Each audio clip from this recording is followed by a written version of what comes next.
പൊന്നാനിയിൽ കൊണ്ടുപോകും, സത്യസരണിയിൽ കൊണ്ടുപോകും, അവിടെയാണ് മതപഠനം. അപ്പൊ എന്നോട് പറഞ്ഞു ഇനി മുതൽ നീ അങ്ങനെ വിളിക്കരുത്, ഈശ്വര ഭഗവാനെന്നൊന്നും വിളിക്കരുത്. അവനിഷ്ടമല്ലായിരുന്നു. എന്നോട് പറഞ്ഞു പടച്ചോനെ റബ്ബേന്ന് മാത്രം വിളിക്കാൻ. കുറെ വട്ടം എന്നെ കൊണ്ട് അങ്ങനെ വിളിപ്പിച്ചിട്ടുണ്ട്. എന്നാൽ ഞാൻ പൊട്ടിടൂല, കുറിയിടൂല. കാരണം ഞാൻ ഇത് ഇടുന്നത് അവന് ദേഷ്യമായിരുന്നു. ഞാൻ ആണുങ്ങളോട് മിണ്ടാൻ പാടില്ല, അമ്പലത്തിൽ പോവരുത് എന്നുള്ള അവൻ പറഞ്ഞു പറഞ്ഞ് എനിക്ക് അമ്പലത്തിൽ പോലും പോകാൻ താല്പര്യമില്ലാതായി. അപ്പൊ അമ്മ എനിക്കിങ്ങനെ ഫിലിം കാണിച്ചു തന്നപ്പോ തൊട്ട് ഞാൻ റിയലൈസേഷൻ തുടങ്ങി. അപ്പൊ ഞാൻ നോക്കുമ്പോ അതിനകത്ത് പറയുന്ന കാര്യങ്ങൾ ഇവനും എന്നോട് പറഞ്ഞു. ഞാൻ സത്യം പറഞ്ഞ ആ ഫിലിമിൽ കണ്ട് കരഞ്ഞിട്ടുണ്ട്.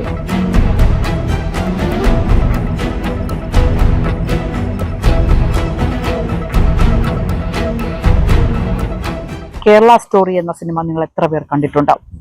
ഇതേ സിനിമയിലെ അനുഭവങ്ങൾ ജീവിതത്തിലുണ്ടായ ഒരു പെൺകുട്ടി ഞങ്ങളോട് ചിലതൊക്കെ തുറന്നു പറഞ്ഞു. ഞാനിപ്പോൾ ഉള്ളത് കൊട്ടാരക്കര വനിതാ സെല്ലിന് മുമ്പിലാണ്.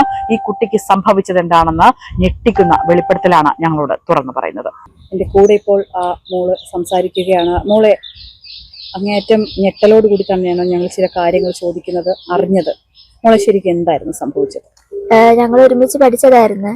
അപ്പം എനിക്ക് ഇൻസ്റ്റാഗ്രാമിൽ ഇങ്ങനെ മെസ്സേജ് അയക്കുമായിരുന്നു. ഫ്രണ്ട്ഷിപ്പിലൂടെ തുടങ്ങിയത് റിലേഷൻഷിപ്പിലോട്ട് പോയി. ആദ്യമൊന്നും വലിയ കുഴപ്പമില്ലാതെ നേരെ ചെയ്ത് തന്നെ പോയതായിരുന്നു. പിന്നെ അവിടെ മതം വന്ന് ഇയാളുടെ വീട്ടിൽ പറഞ്ഞപ്പോ ഇയാളുടെ ഉമ്മയും ഉമ്മുമ്മയും പറഞ്ഞെന്ന് ഞാൻ മതം മാറണം എന്നുള്ളൊരു കൺസെപ്റ്റോടെ വന്നു. അപ്പൊ ഞാൻ സമ്മതിച്ചില്ല. അങ്ങനെ രണ്ടു വട്ടം എന്നോട് പറഞ്ഞെങ്കിൽ പിന്നെ അത് ഉമ്മ സമ്മതിക്കത്തില്ല, എങ്കിൽ പിന്നെ എനിക്ക് കുഴപ്പമൊന്നുമില്ല എന്ന് പറഞ്ഞു. ഞാൻ പിന്നെ ഓക്കെ കുഴപ്പമൊന്നുമില്ല.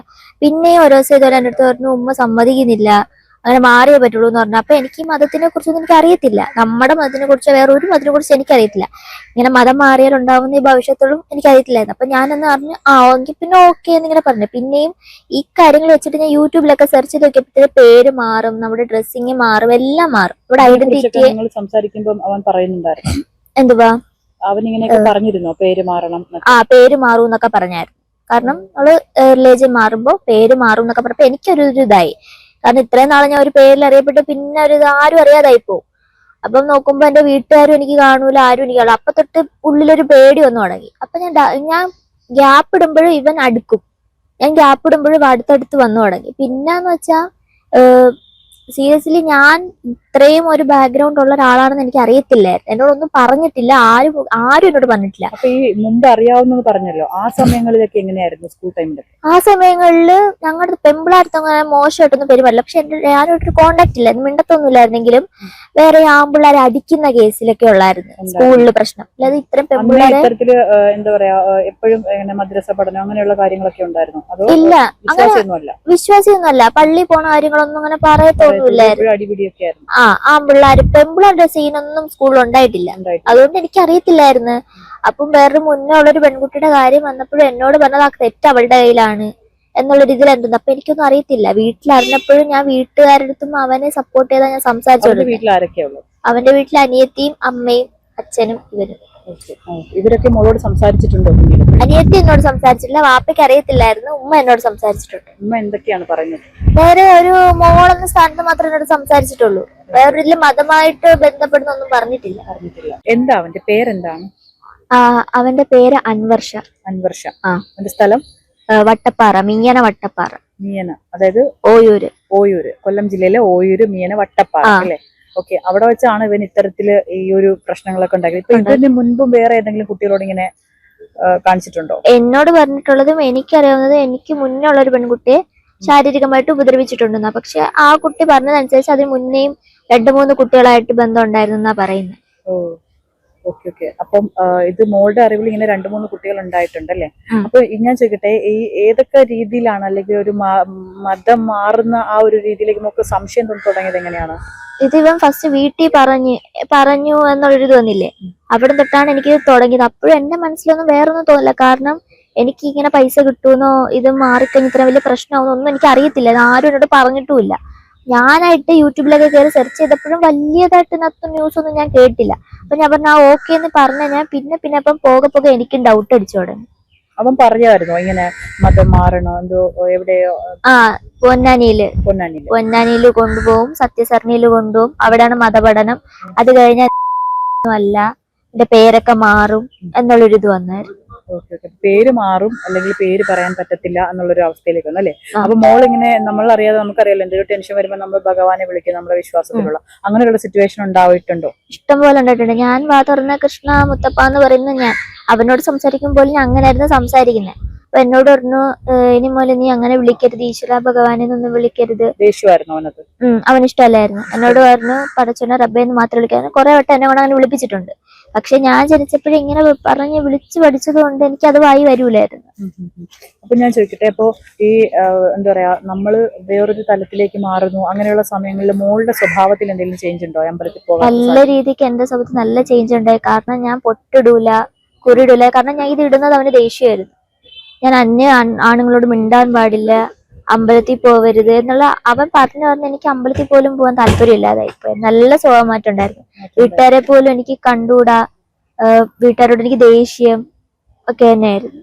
പിന്നീട് എപ്പോഴാണ് ഇതൊക്കെ തുറന്ന് പറയണം എന്ന് തോന്നിയത്? തുറന്ന് പറയണം തോന്നിയത് കാരണം മറ്റുള്ളവരുടെ റിലേഷൻ അല്ലെങ്കിൽ മറ്റുള്ള റിലേഷൻസ് ഒക്കെ നോക്കിയിട്ട് എന്നെ നോക്കുമ്പോൾ ഞാൻ എന്തൊരു കൂട്ടി കിടക്കുന്നതൊക്കെ എനിക്ക് തോന്നുന്നത്. പക്ഷെ ഞാനൊരിക്കലും ചതിക്കണം എന്നുള്ള രീതിയിൽ ഇയാളെ സ്നേഹിച്ചിട്ടില്ല. നല്ല രീതിക്കാണ് ഞാൻ നിന്നുകൊണ്ട് എനിക്ക് ഇയാളെ വിട്ട് പോവാനും വയ്യ. ഞാൻ പോയ അയാൾ എന്തെങ്കിലും ചെയ്യുമോ എന്നുള്ളൊരു പേടി എന്റെ മനസ്സിലുണ്ടായിരുന്നു. അങ്ങനെ പറഞ്ഞിട്ടുണ്ട് എന്റെ അടുത്ത് 2 തൊട്ട്. അപ്പൊ ഞാൻ അങ്ങനെ തന്നെ സ്റ്റേ ചെയ്ത് നിന്ന് പിന്നെ വഷളായി തുടങ്ങി. ഇത് മുന്നോട്ട് പോകൂലെന്ന് എനിക്ക് ഉറപ്പായിരുന്നു. അപ്പൊ ഞാൻ വീട്ടിൽ പറയാൻ ഇങ്ങനെ ഉദ്ദേശിച്ച് വെച്ചിരുന്ന സമയത്ത് തന്നെയാണ് ഒരു സാഹചര്യം എനിക്ക് കിട്ടിയത്. അതായത് വീട്ടിൽ പറയണം എന്നുണ്ടായിരുന്ന സാഹചര്യം കുട്ടിക്കുണ്ടായി. കാരണം വലിയ രീതിയിലുള്ള ടോർച്ചറിങ്, അതായത് ഈ കുട്ടിയെ മാനസികമായി പീഡിപ്പിക്കുന്നതിനപ്പുറം ഒരുതരം കൂട്ടിലടയ്ക്കുന്ന രീതിയിലുള്ള ഒരു അവസ്ഥയിലേക്ക് പോകുന്നു. അതോടൊപ്പം തന്നെ മറ്റ് എന്താ പറയാ സ്വന്തം മതത്തിൽപ്പെട്ട ക്ഷേത്രങ്ങളിലോ ദേവാലയങ്ങളിലോ പോകാൻ സാധിക്കുന്നില്ല. അതോടൊപ്പം തന്നെ ഈ കുട്ടിയെ ശരിക്കും ഒരു കൂട്ടിലടയ്ക്കുന്ന പോലെ മാനസികമായി സമ്മർദ്ദത്തിലാക്കുന്ന ഒരു അവസ്ഥയിലാണ് വീട്ടുകാരോട് ഇത് തുറന്നു പറയേണ്ടി വന്നത്. അതുപോലെ തന്നെ മറ്റു ചില പെൺകുട്ടികളെ കുറിച്ചുള്ള സൂചനകൾ ലഭിച്ചിട്ടുണ്ട്. ഏതായാലും ഇനിയിപ്പോൾ നമ്മളിപ്പോൾ നിൽക്കുന്നത് വനിതാ സെല്ലിലാണ്. ഇനി എന്താണ് മോളുടെ തീരുമാനം? കേസുമായിട്ട് മുന്നോട്ട് പോകണം തന്നെയാണ്. കാരണം ഇയാളുടെ ഫാമിലി കാരണം, അല്ലെങ്കിൽ ഇയാളെന്നല്ല വേറെ ആരും കാരണം ഒരു പെൺപിള്ളേരുടെ ലൈഫ് പോകാൻ പാടില്ല. നമ്മളൊരു മലയാള സിനിമ ഉണ്ടല്ലോ, കേരള സ്റ്റോറി. ഈ ഒരു സംഭവം ഞാൻ സത്യം പറഞ്ഞാൽ ഞാൻ അമ്മയോട് പറഞ്ഞിട്ടും ഞാൻ ഇയാളിൽ തന്നെ സ്റ്റേ ചെയ്ത് നിന്നു എന്നുള്ളതാണ്. എന്നോട് പറഞ്ഞതും എന്റെ അമ്മ പറയുന്നതും വേറെ. അപ്പം എന്നോട് പറഞ്ഞതില്ലേ, ഞാൻ അയാളെ സ്നേഹിച്ച് കഴിഞ്ഞാൽ അയാൾക്ക് അഡിക്റ്റ് ആയിപ്പോയി മാനസികമായിട്ട്. ഫിസിക്കലി അല്ലെങ്കിലും മാനസികമായിട്ട് നല്ലോണം അഡിക്റ്റ് ആയിപ്പോയി. അപ്പൊ ഇയാൾ പറഞ്ഞൊക്കെ അനുസരിച്ച് നിന്ന് എനിക്ക് അയാളില്ലാതെ പറ്റൂല എന്നുള്ളൊരു സിറ്റുവേഷൻ എനിക്ക് വന്നു. അപ്പൊ അമ്മ എനിക്കിങ്ങനെ ഫിലിം കാണിച്ചു തന്നപ്പോ തൊട്ട് ഞാൻ റിയലൈസേഷൻ തുടങ്ങി. അപ്പൊ ഞാൻ നോക്കുമ്പോ അതിനകത്ത് പറയുന്ന കാര്യങ്ങൾ ഇവനും എന്നോട് പറഞ്ഞിട്ട് ഞാൻ സത്യം പറഞ്ഞ ആ ഫിലിമിനെ കണ്ട് കരഞ്ഞിട്ടുണ്ട് ഈ ഒരു ഇത് കണ്ടിട്ട്. അപ്പൊ ഞാൻ അമ്മയോട് പറഞ്ഞപ്പോ അമ്മ കരയണ്ട, ഇതൊക്കെ നടക്കുന്നതെന്നൊക്കെ പറഞ്ഞിട്ട് അതിന് ശേഷമാണ് ഞാൻ ഇവനെ കുറിച്ചുള്ള ബാക്കിയുള്ള കാര്യങ്ങളൊക്കെ അറിഞ്ഞപ്പോ എനിക്ക് നല്ലോണം ഇവരുടെ വെറുപ്പ് വന്നു തുടങ്ങി. ദേഷ്യം വന്നു, സ്നേഹം മാറിയൊരു വെറുപ്പ്. അപ്പോഴാണ് എല്ലാ കാര്യങ്ങളും മറ്റൊരു മുഖവും അറിയുന്നത്. അപ്പോഴാണ് ഞാൻ അമ്മയോട് എല്ലാ കാര്യങ്ങളും തുറന്നു പറഞ്ഞത്. ഈ കുട്ടി പറഞ്ഞിരിക്കുന്ന കാര്യങ്ങളൊക്കെ തന്നെ എന്റെ മുമ്പിൽ അല്ലെങ്കിൽ എനിക്ക് മുമ്പിൽ കണ്ടുകൊണ്ടിരിക്കുന്ന മാതാപിതാക്കളുടെയും അതുപോലെ തന്നെ മക്കളുടെയും എല്ലാവരുടെയും ശ്രദ്ധയിലേക്കാണ് ഞാൻ ഈ സന്ദേശം അയക്കുന്നത്. അതായത് വലിയ രീതിയിലുള്ള ഞെട്ടിക്കുന്ന വെളിപ്പെടുത്തൽ തന്നെയാണ് ഈ പെൺകുട്ടി പറഞ്ഞിരിക്കുന്നത്. ഈ കാര്യങ്ങളൊക്കെ തന്നെ വലിയ രീതിയിലുള്ള നമ്മുടെ ആഭ്യന്തര വകുപ്പ്, അതായത് മുഖ്യമന്ത്രിയുടെ കീഴിലുള്ള ആഭ്യന്തര വകുപ്പ് കൈകാര്യം ചെയ്യേണ്ട കാര്യമാണ്. കാരണം രാജ്യത്തിൽ വർഗീയത, നമുക്കറിയാം നമ്മുടെ സംസ്ഥാനം എന്ന് പറയുന്നത് മതസൗഹാർദ്ദത്തിനും അല്ലെങ്കിൽ മതമൈത്രിക്കും ഒക്കെ പ്രാധാന്യം നൽകുമ്പോഴും ഇത്തരത്തിൽ കുട്ടികളെ മാറ്റിക്കൊണ്ടു പോകുന്ന ഒരു വലിയ സംഘടനാ പ്രവർത്തനം ഇവിടെ നടക്കുന്നുണ്ട്. ഇതിന് മറയിടാൻ, ഇതിന് തടയിടാനുള്ള നമ്മുടെ സർക്കാരിന് കഴിയട്ടെ. ഇത് ഈ ഒരു നാട്ടിൽ അല്ലെങ്കിൽ നമ്മുടെ ഈ വിഷയം നടക്കുന്നത് കൊല്ലം ജില്ലയിലാണെങ്കിൽ ഇത് കൊല്ലം ജില്ലയിലല്ല, നമ്മുടെ സംസ്ഥാനത്തിലല്ല, രാജ്യമൊട്ടാകെ അറിഞ്ഞു പോകേണ്ട ഒരു വാർത്ത തന്നെയാണ്. അതുകൊണ്ട് തന്നെ എല്ലാ ഉന്നത പോലീസ് ഉദ്യോഗസ്ഥരിലേക്കും ആഭ്യന്തര വകുപ്പിലേക്കും ഞങ്ങൾ ഈ വാർത്ത പങ്കുവയ്ക്കും.